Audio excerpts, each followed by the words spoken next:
आज माननीय supreme court ने जो यूजीसी रेगुलेशंस नए नियम पास किए गए हैं उस पर सुप्रीम कोर्ट ने रोक लगाई है, उसको एबियंस में रखा है और सुप्रीम कोर्ट ने अपनी पावर्स को एक्सरसाइज करते हुए अंडर आर्टिकल 142 जो यूजीसी रेगुलेशंस 2012 हैं उनको इन ऑपरेशन किया, उनको प्रभावी किया।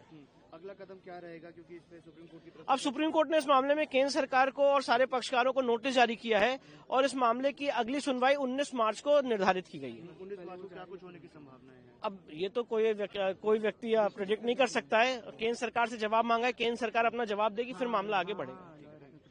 Yeah, today the Honorable Supreme Court heard our writ petition challenging the UGC regulations which have been enacted recently.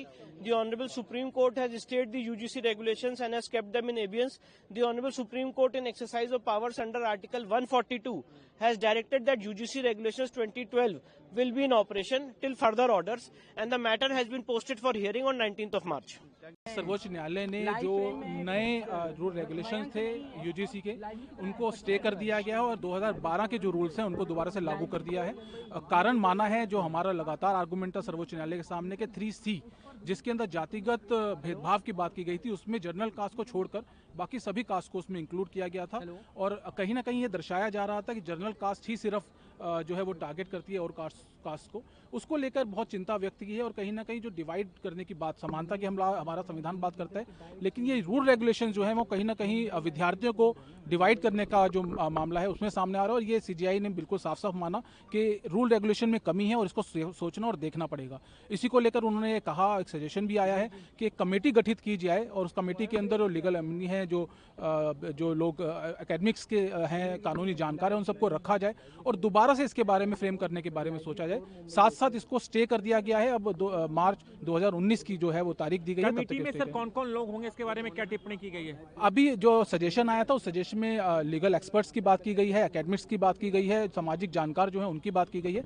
पर अभी फॉर्मेशन को लेकर कोई साफ बात नहीं की गई है, लेकिन सजेशन आया तो आगे देखना होगा। सर सीजीआई की तरफ से सख्त टिप्पणी की गई है, टिप्पणी इस बात को लिखी की गई कि जो हालात अमेरिका में है, गोरों और कालों के बीच में उनके लिए अलग व्यवस्था है, वो स्थिति यहाँ पर पैदा नहीं हो कि आजादी के 75 साल के बाद भी हम इस स्थिति में।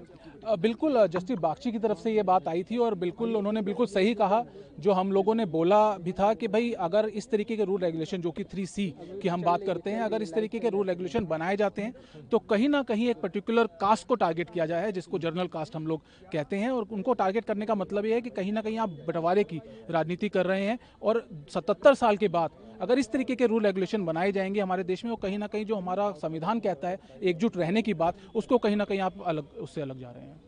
अगली सुनवाई सर कब होनी? 19 मार्च के लिए मामला जो है दोबारा से रखा गया। केंद्र सरकार की तरफ से सर क्या दलीलें रखी गई सर? आज केंद्र सरकार की तरफ से कुछ ज्यादा नहीं कहा गया है। उन्होंने कहा है कि हमें समय चाहिए। अब समय जो है 19 मार्च की डेट है, उससे पहले उनको जवाब फाइल करने के लिए भी कहा गया। तो आप यहाँ पर पूछ सकते हैं